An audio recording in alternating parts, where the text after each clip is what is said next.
परिचय। आज एक धूप वाला दिन है। विशाल दिन का आनंद लेने के लिए बगीचे में है। अचानक वो एक पुष्प को देखता है और उसे वो पसंद आता है। वो उसे लेने के लिए जैसे ही हाथ बढ़ाता है, लेकिन तुरंत ही अपने हाथ को पीछे खींच लेता है। उसे क्या हुआ? अब चलो थोड़ा पास से देखते हैं। जैसे ही उसने पुष्प के तने को छुआ, उस पर लगा हुआ कांटा उसे चुभ गया तथा संवेदक, जो कि त्वचा के नीचे स्थित होते हैं, उद्दीपन का पता लगाते हैं तथा ये उद्दीपन केंद्रीय तंत्रिका तंत्र को ले जाया जाता है तथा इसकी अनुक्रिया में कंकाल पेशियां सिकुड़ती जाती हैं तथा वो अपना हाथ हटा लेता है। इसलिए इस मॉड्यूल में हम तंत्रिकीय नियंत्रण एवं समन्वय के बारे में जानेंगे।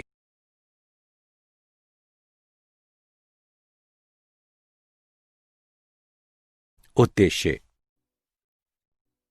इस पाठ के अंत में आप निम्न करने में सक्षम हो जाएंगे: मानव के तंत्रिकीय तंत्र को परिभाषित करना, तंत्री कोशिका यानी न्यूरॉन की संरचना तथा कार्य का वर्णन करना, तंत्रिका आवेगों की उत्पत्ति एवं संचरण का वर्णन करना, आवेगों के संचरण का वर्णन करना, केंद्रीय तंत्रिका तंत्र की व्याख्या करना, प्रतिवर्ती क्रिया तथा प्रतिवर्ती चाप का वर्णन करना, मानव नेत्र तथा मानव कर्ण की संरचना तथा कारिकी का वर्णन करना।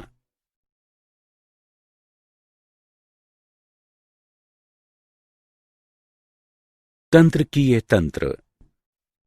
तंत्रिकीय तंत्र शरीर की क्रियाओं को नियंत्रित एवं समन्वयित करता है। तंत्र कोशिका यानी न्यूरॉन तंत्रिकीय तंत्र की संरचनात्मक एवं क्रियात्मक इकाई होती है। ये शरीर के एक भाग से अन्य भागों तक सूचनाओं को ले जाती है। कशेरुकियों में कशेरुकियों की तुलना में तंत्रिका तंत्र कम विकसित होता है तथा इनमें कुछ तंत्री कोशिकाएं यानी न्यूरॉन्स ही पाई जाती हैं।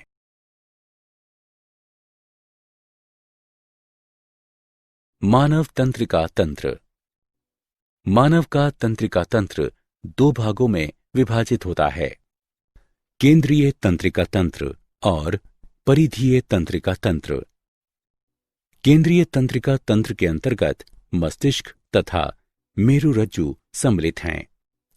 परिधीय तंत्रिका तंत्र के अंतर्गत कपाल तंत्रिकाएं तथा मेरु तंत्रिकाएं आती हैं। तंत्रिका तंतु दो प्रकार के होते हैं: संवेदी या अभिवाही तंतु एवं चालक या प्रेरक या अपवाही तंतु। संवेदी या अभिवाही तंतु, ये तंतु उद्दीपनों को ऊतकों या अंगों जैसे संवेदी अंगों से केंद्रीय तंत्रिका तंत्र तक ले जाते हैं। चालक या प्रेरक या अपवाही तंतु, ये तंतु उद्दीपनों को केंद्रीय तंत्रिका तंत्र से ऊतकों या अंगों तक ले जाते हैं।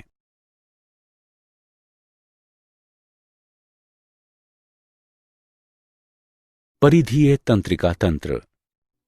परिधीय तंत्रिका तंत्र दो भागों में विभाजित होता है: कायिक तंत्रिका तंत्र तथा स्वायत्त तंत्रिका तंत्र। कायिक तंत्रिका तंत्र उद्दीपनों को केंद्रीय तंत्रिका तंत्र से ऐच्छिक अंगों तक ले जाता है, जबकि स्वायत्त तंत्रिका तंत्र उद्दीपनों को तंत्रिका तंत्र से अनैच्छिक अंगों जैसे हृदय पेशियों तक ले जाता है।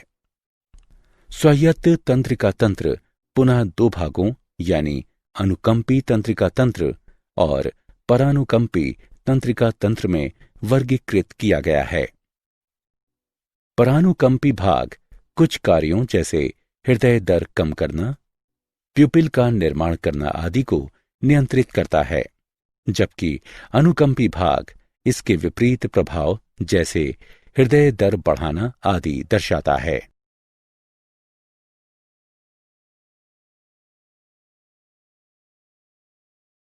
तंत्री कोशिका न्यूरॉन तंत्रिका तंत्र की संरचनात्मक एवं क्रियात्मक इकाई।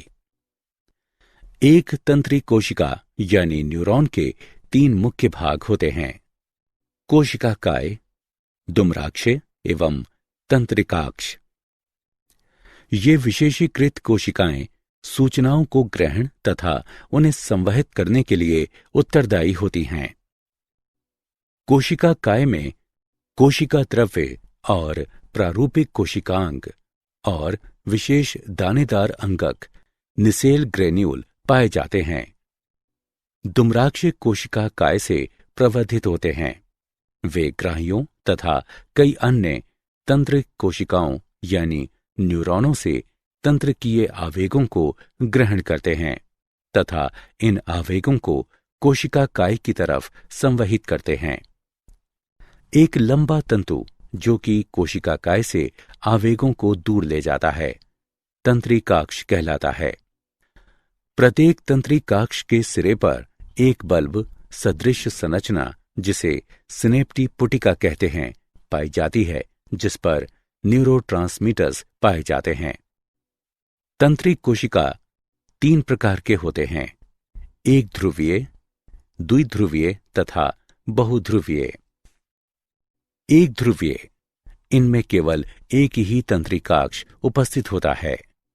द्विध्रुवीय, एक तंत्रिकाक्ष एवं एक दुम्राक्ष उपस्थित होता है।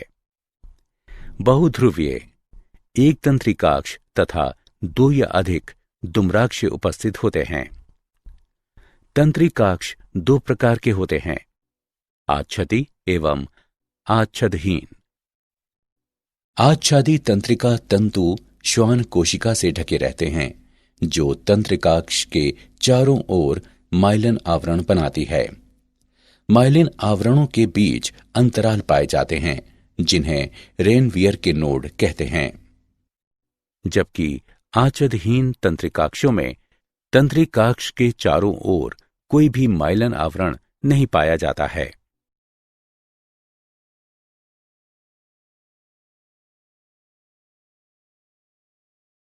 तंत्रिका आवेगों की उत्पत्ति एवं संचरण।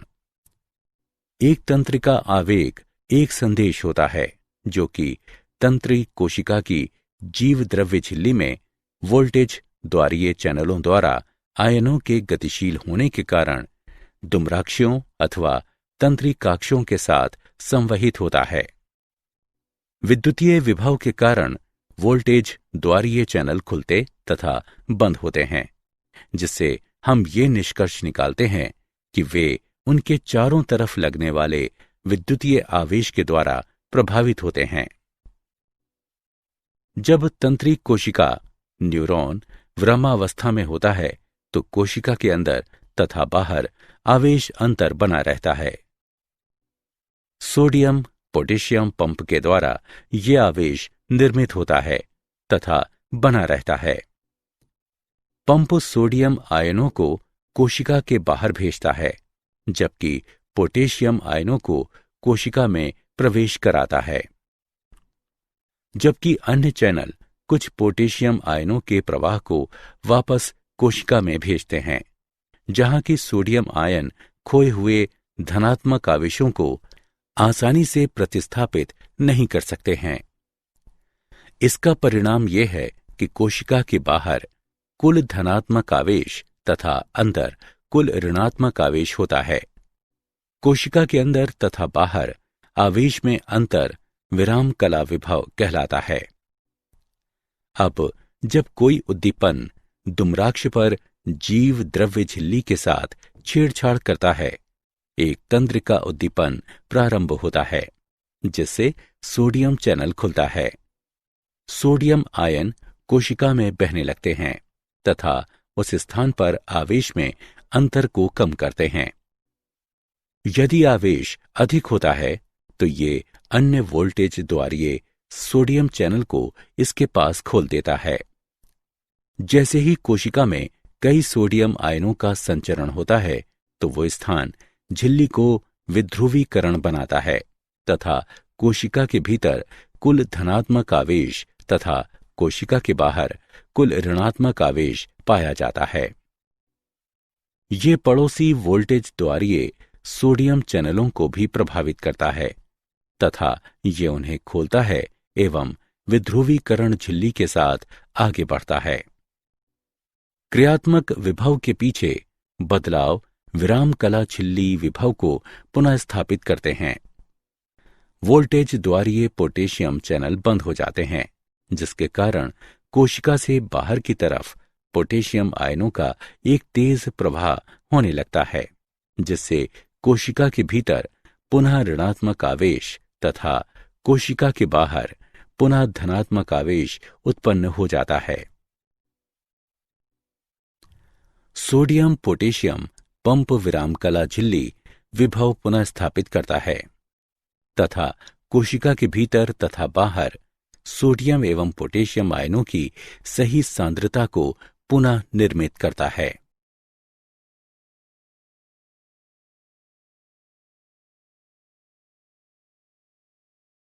आवेगों का संचरण। दो तंत्री कोशिकाओं यानी न्यूरॉनों के मध्य एक संकेत को संचारित करने के लिए एक वैद्युतीय उद्दीपन एक सिनेप्स के ऊपर संवहित होना चाहिए। सिनेप्स एक संधि है जिसके द्वारा एक उद्दीपन एक तंत्रिकाक्ष सिरे से एक तंत्रिक कोशिका यानी न्यूरॉन तक जाता है। ये पूर्व सिनेप्टिक तथा पश्च सिनेप्टिक तंत्रिक कोशिका द्वारा बना होता है। जैसे ही क्रियात्मक विभव नीचे तंत्रिकाक्ष की तरफ जाता है तथा ये तंत्रिकाक्ष सिरे तक पहुंचता है, कैल्शियम चैनल खुल जाते हैं, जिससे कैल्शियम आयन तंत्रिक कोशिका में चले जाते हैं। इसके बाद तंत्रिक कोशिका यानी न्यूरॉन न्यूरोट्रांसमीटर्स का निर्माण करता है तथा पुटिकाओं में उन्हें संचित करता है। जैसे ही कैल्शियम पुटिकाओं से बंध जाता है, पुटिकाएं न्यूरोट्रांसमीटर को पूर्व सिनेप्टिक झिल्ली की तरफ ले जाती हैं। जब पुटिकाएं तंत्रिकाक्ष सिरा झिल्ली के संपर्क में आती हैं, तो न्यूरोट्रांसमीटर सिनेप्टिक दरार में त्याग दिया जाता है। पूर्व सिनेप्टिक तथा पश्च सिनेप्टिक तंत्रिक कोशिका यानी न्यूरॉन के मध्य अंतराल को सिनेप्टिक दरार कहते हैं। अब न्यूरोट्रांसमीटर सिनेप्टिक दरार से विसरित हो जाता है तथा पश्च सिनेप्टिक तंत्रिक कोशिका न्यूरॉन पर उपस्थित ग्रहियों से बंध जाता है।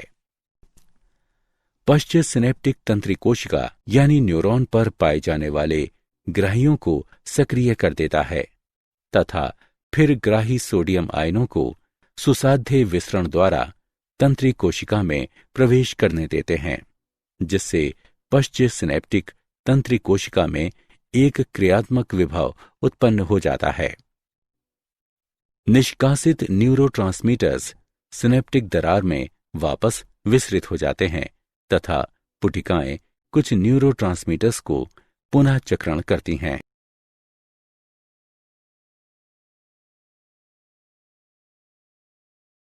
केंद्रीय तंत्रिका तंत्र।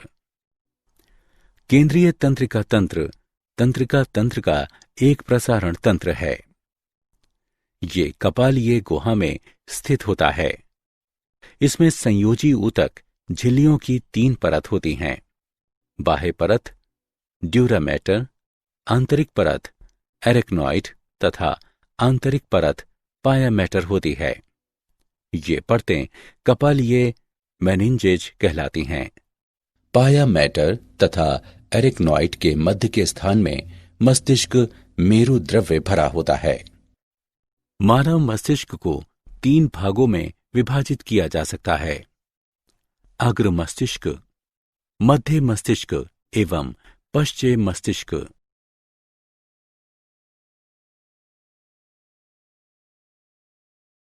अग्र मस्तिष्क। अग्र मस्तिष्क मानव मस्तिष्क का सबसे अग्र तथा मुख्य भाग है। ये सेरिब्रम, थैलेमस तथा हाइपोथैलेमस से बना होता है। प्रमस्तिष्क बलकुट अग्र मस्तिष्क की पतली बाह्य परत बनाती है, जिसे प्रामस्तिष्क यानी सेरिब्रम कहते हैं, जिसे प्रामस्तिष्क दो भागों में बाईं तथा दाईं तरफ विभक्त होता है, जिसे प्रामस्तिष्क गोलार्ध कहते हैं।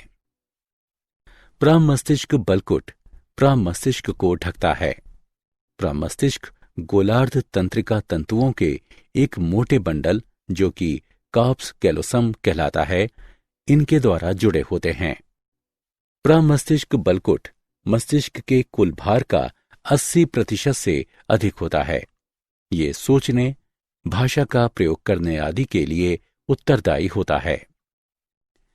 ये ऐच्छिक कार्यों का नियंत्रण तथा संवेदी सूचना की प्रक्रिया भी करता है। थैलेमस धूसर द्रव्य का एक बड़ा भार होता है, जो कि प्रमस्तिष्क बलकुट के नीचे स्थित होता है। थैलेमस में एक जोड़ी अंड की आकृति वाली संरचना पाई जाती है, जो कि सूचनाओं को संवेदी ग्राहियों से प्रमस्तिष्क बलकुट में मस्तिष्क के संसाधन अंगों तक प्रसारित करती है। थैलेमस के ठीक नीचे एक मटर के आकार वाली संरचना उपस्थित होती है, जिसे हाइपोथैलेमस कहते हैं। ये शरीर के अनेक मुख्य कार्यों जैसे भूख, प्यास, तरल सांद्रता, शरीर के ताप और जनन प्रक्रिया आदि को नियंत्रित करने में सहायक है। लिम्बिक तंत्र परस्पर जुड़ी हुई संरचनाओं का एक समूह है, जो कि एमिगडाला, हिप्पोकैम्पस, थैलेमस तथा हाइपोथैलेमस के भागों से मिलकर बना होता है।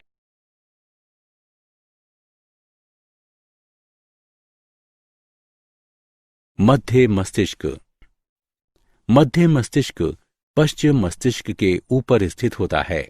इसमें तंत्रिका मार्ग पाया जाता है, जो कि अग्र मस्तिष्क से जुड़ा होता है।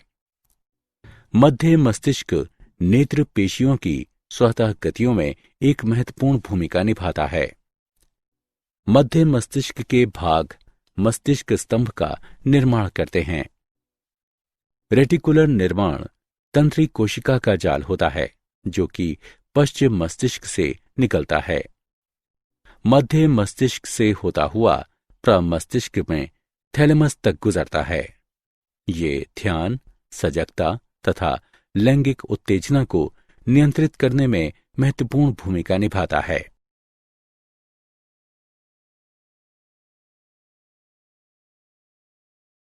पश्चिम मस्तिष्क मस्तिष्क का सबसे निचला भाग पश्चिम मस्तिष्क कहलाता है। पश्चिम मस्तिष्क पोंस, अनुमस्तिष्क और मध्यांश यानी मेड्यूला ओब्लोगेंटा का बना होता है। मध्यांश तथा पोस में संवेदी तंत्रिक कोशिकाएं यानी न्यूरॉन्स पाई जाती हैं, जो कि सूचनाओं को मेरुरज्जु से अग्र मस्तिष्क तक संवहित करते हैं। मध्यांश जीवन के दैनिक कार्यों जैसे हृदय स्पंदन तथा श्वसन को नियंत्रित करता है। पोन्स निद्रा तथा जागने की दशा को नियंत्रित करता है। मस्तिष्क स्तंभ मेरुरज्जु को मस्तिष्क के उच्च क्षेत्रों से जोड़ता है।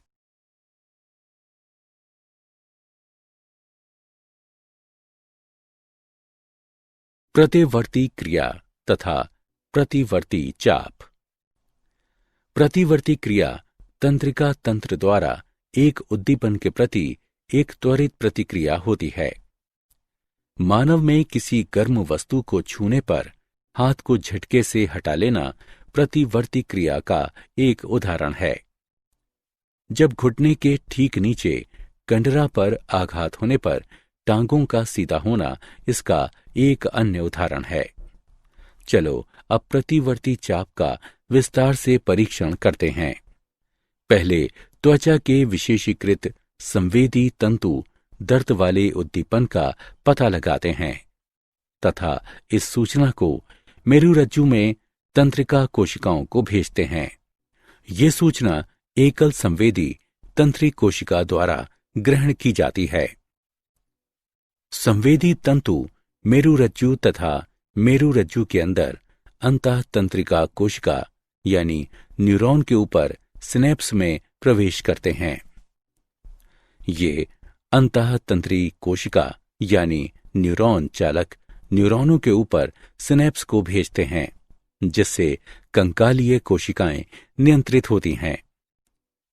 भुजा में सामने की तरफ स्थित लचीली कोशिकाएं संकुचन के लिए निर्देशित करती हैं, जबकि भुजा में पीछे की तरफ स्थित बाह्य पेशियां शिथिलन के लिए निर्देशित करती हैं। चालक न्यूरॉनों के उत्तेजना तथा अन्य के अवरोधन द्वारा अंतःतंत्री कोशिकाएं पेशी जोड़े को नियंत्रित करते हैं।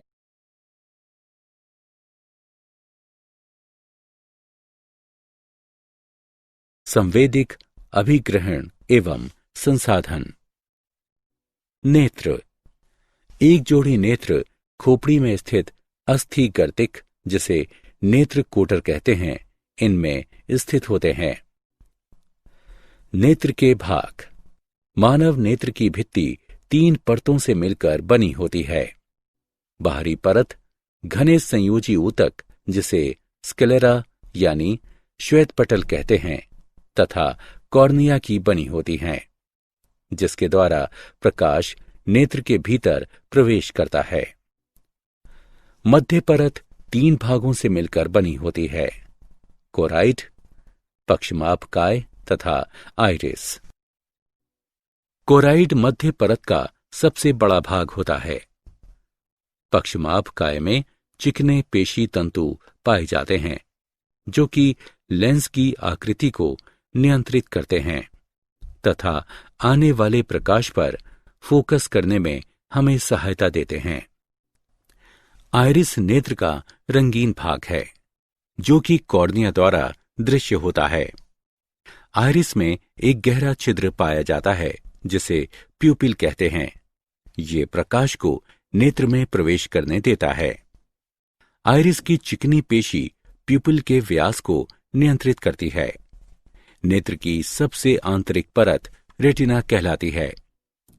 रेटिना पर पाए जाने वाले प्रकाशग्राहियों के 2 प्रकार शलाका तथा शंकु है। शलाका कम प्रकाश के लिए संवेदी होते हैं, जबकि शंकु केवल तेज प्रकाश में कार्य करते हैं। रेटिना में गुच्छिका कोशिका का तंत्रिकाक्ष नेत्र के पीछे एकत्रित होकर दृक् तंत्रिका का निर्माण करते हैं। इस क्षेत्र में कोई भी प्रकाशग्राही उपस्थित नहीं होता है। ये प्रकाश के प्रति असंवेदनशील होता है, अतः इसे अंध बिंदु कहते हैं। रेटिना के मैक्यूला में एक छोटा गर्त स्थित होता है, जिसे फोविया कहते हैं। ये फोविया पर उपस्थित लगभग सभी शंकुओं को स्पष्ट दृष्टि प्रदान करता है। कॉर्निया और लेंस के बीच की दूरी को एक्वस चैम्बर यानी जलीय कोष्ठ कहते हैं, जिसमें पतला जलीय द्रव नेत्रोद होता है। लेंस और रेटिना के बीच के रिक्त स्थान को कचाभ यानी द्रव कोष्ठ कहते हैं, और ये पारदर्शी द्रव कचाभ द्रव कहलाता है।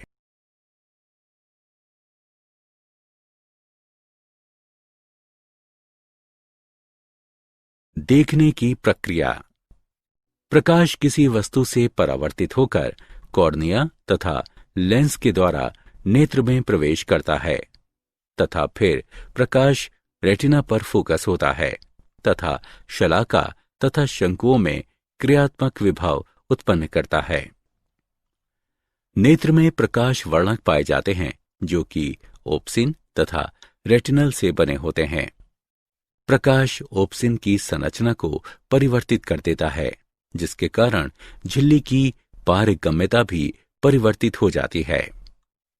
इसके परिणाम स्वरूप विभवांतर प्रकाशग्राही कोशिका में संचरित होती है तथा एक संकेत की उत्पत्ति होती है, जो कि गुच्छिका कोशिकाओं में द्विध्रुवीय कोशिकाओं द्वारा सक्रिय कोशिका विभव उत्पन्न करता है। इन सक्रिय विभव के आवेगों को दृक् तंत्रिका द्वारा मस्तिष्क के दृष्टि वल्कुट क्षेत्र में भेजा जाता है। वल्कुट में आवेगों का विश्लेषण होता है तथा रेटिना पर छवि का निर्माण होता है।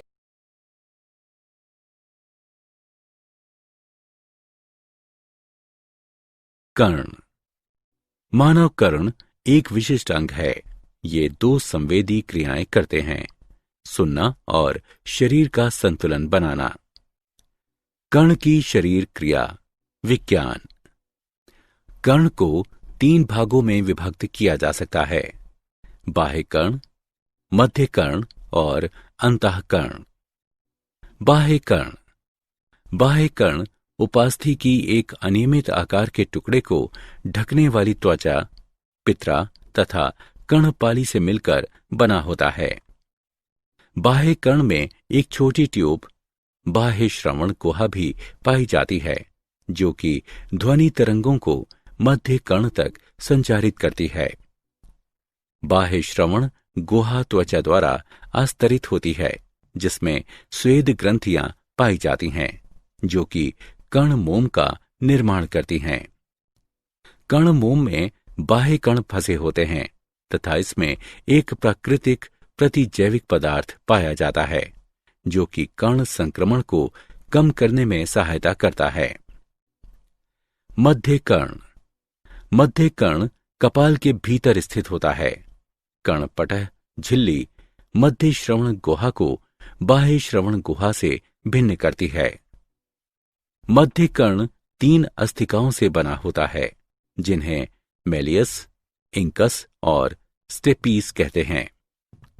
स्टेपीस कोल्किया की अंडाकार खिड़की से जुड़ी होती है।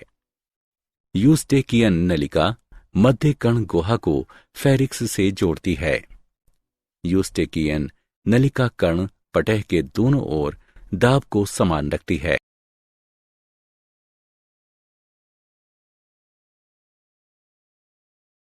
कर्ण की शरीर क्रिया विज्ञान। अंतःकरण। द्रव से भरा अंतःकरण लेब्रिथ कहलाता है, जो कि अस्थिल और झिल्लीनुमा लेब्रिथ से बना होता है। अस्थिल लेब्रिथ वाहिकाओं की एक श्रृंखला होती है। इन वाहिकाओं के भीतर झिल्लीनुमा लेब्रिथ होता है, जो कि परिलसिका द्रव से घिरा रहता है, किंतु झिल्लीनुमा लेब्रिंथ एंडोलिम्फ नामक द्रव से भरा रहता है।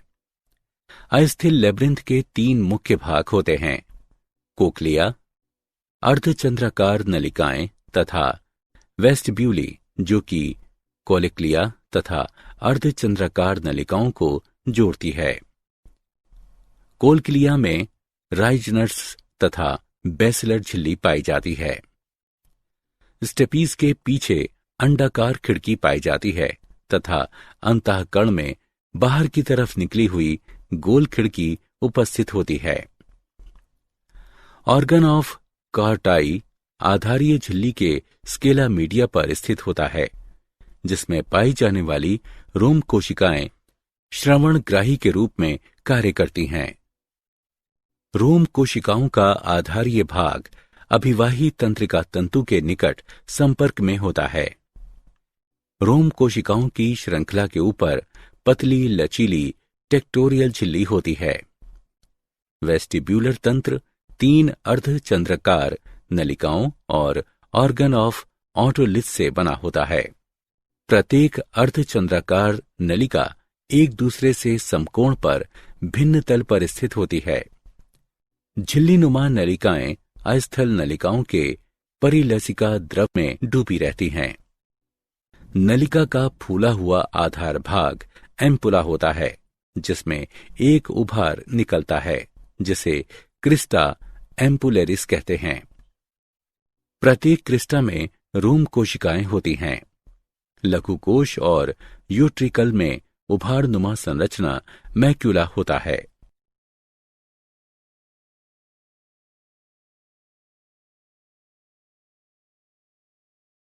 श्रवण की क्रिया।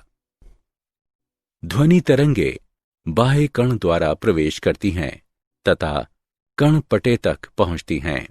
ध्वनि तरंगों के प्रतिक्रिया में कर्णपटह में कंपन होता है और ये कंपन कर्ण अस्थिकाओं यानी मेलियस, इंकस और स्टेपीस से होते हुए गोलाकार खिड़की तक पहुंचते हैं।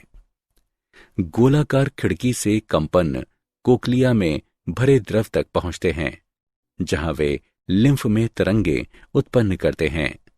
लिम्फ की तरंगे आधार कला में हलचल उत्तेजित करती हैं। आधारीय झिल्ली में गति से रोम कोशिकाएं मुड़ती हैं और टेक्टोरियल झिल्ली पर दबाव डालती हैं। फलस्वरूप संगठित अभिवाही न्यूरॉन्स में तंत्रिका आवेग उत्पन्न होते हैं। ये आवेग अभिवाही तंतुओं द्वारा श्रवण तंत्रिका से होते हुए मस्तिष्क के श्रवण वल्कुट तक भेजे जाते हैं, जहां आवेगों का विश्लेषण कर ध्वनि को पहचाना जाता है।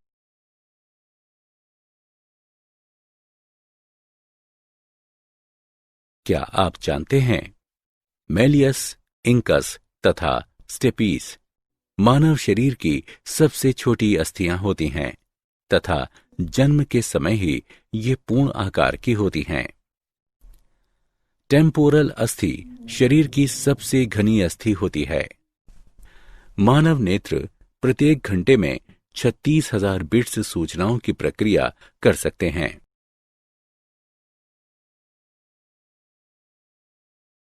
सारांश। आइए हमने जो कुछ सीखा है उसे संक्षेप में दोहराएं। तंत्रिका तंत्र शरीर की क्रियाओं का नियंत्रण एवं समन्वयन करता है।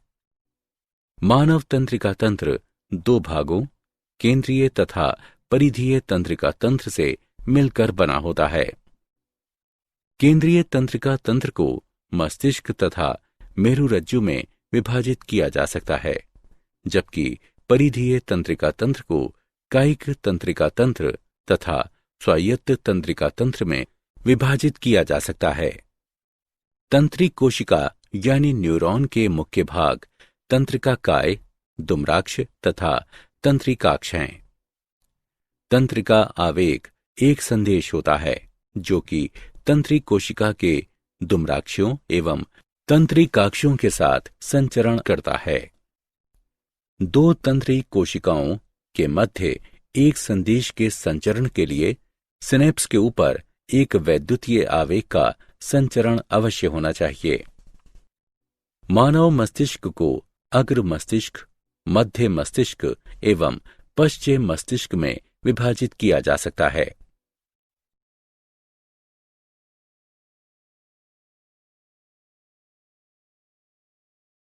अग्र मस्तिष्क मस्तिष्क का सबसे अग्रभाग होता है। ये सेरिब्रम, थैलेमस तथा हाइपोथैलेमस से बना होता है। पश्चिम मस्तिष्क पोन्स, अनुमस्तिष्क और मध्यांश यानी मेड्यूला ओब्लोगेंटा का बना होता है। प्रतिवर्ती क्रिया तंत्रिका तंत्र द्वारा एक उद्दीपन के प्रति एक त्वरित प्रतिक्रिया होती है। मानव नेत्र तथा मानव कर्ण संवेदी अंग होते हैं।